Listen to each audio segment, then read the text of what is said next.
that's the common denominator. Then the second thing that's different about people is their rules. Like what has to happen for you to feel successful, right? What has to happen for you to feel loved? What has to happen for you to feel like, depressed or frustrated? For some people, depressed, all they have to do is someone doesn't smile at them in the morning. Somebody else, the U.S. Army can storm through their kitchen and spit on their face and then they're not upset by it, right? Mhm. People have different rules.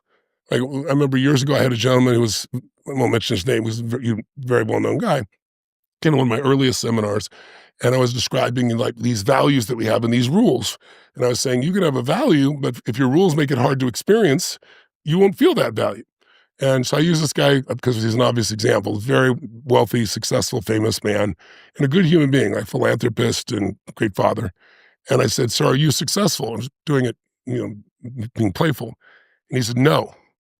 And I said, at first I thought, is he feigning? Is he being humble? Or what is this, right? And then I looked at him, it's like, no, he really doesn't feel successful. I said, what has to happen for you to feel successful? He says, a lot of things. I said, well, that's obvious. What are they? And he goes, well, if you're really successful, you never get upset with your kids. And he's got 5, right? What are your chances?